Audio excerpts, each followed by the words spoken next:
how pleasing was it for you to hear about the great work Palace for Life Foundation are doing in the community?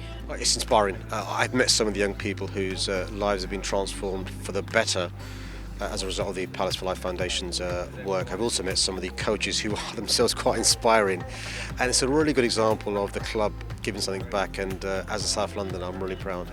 Yeah, nice to be in a dressing room with Mark Bright as well. He's tall, isn't he? It was good. I mean, and look, Bright's seen it all. The great thing about Mark is he's given something back. I mean, he's an ex-footballer, still involved with Palace. Clearly, loves the club. But also, look, young people look up to him. I mean, he's a role model. But also, when you hear Mark's story, it wasn't easy for him growing up. And the great thing about Mark is he's a living, breathing example of the importance of hard work. And what I'm trying to say to young people is, look, there aren't any shortcuts. And the great thing about Palace for Life Foundation, the work they do with young people, is they don't beat about the bush. They themselves, many of those involved, the coaches, the mentors, the teachers, have got real life experiences. They're from the community. They speak normal. Young people respect them.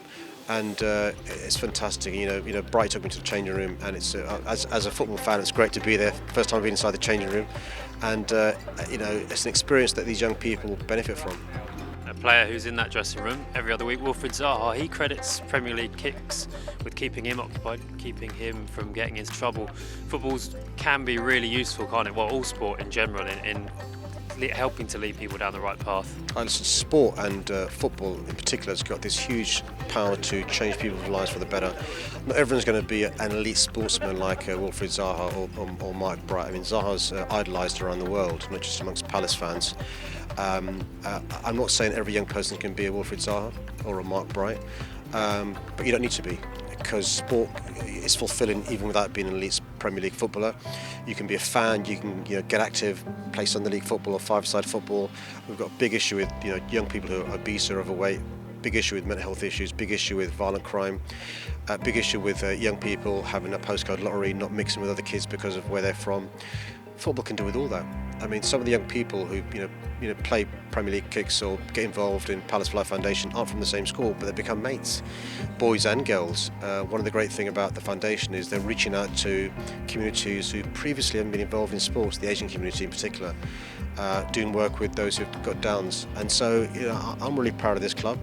And it's really important that those of us who grumble and complain about football not doing enough, also to give credit where it's due, and I give huge credit to Palace.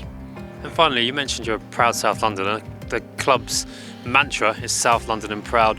How proud are you to see South London on the map at the moment culturally? Like you see at the Brit Awards last night, Dave and Stormzy, both proud South Londoners who grew up not far from here. Yeah, I think the future for South London is really bright. I mean, the London Borough of Culture 2023 will be Croydon.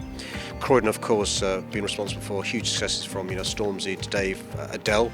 Dave Bowie was there, Kate Moss, of course, Crystal Palace as well, really important. We don't forget Palace. Mike Bright will kill me.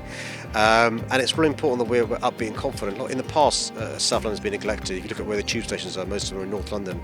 2/3 of our city lives in North London, and we have missed out a lot of the time. But I think when you look at some of the success stories from Dave to Stormzy to Adele, South Londoner, to the club, I'm optimistic about the future. But it's really important that we realise that actually we should be hopeful. There is a reason to be upbeat and optimistic and stuff, and as a South Londoner, through and through, I'm really proud.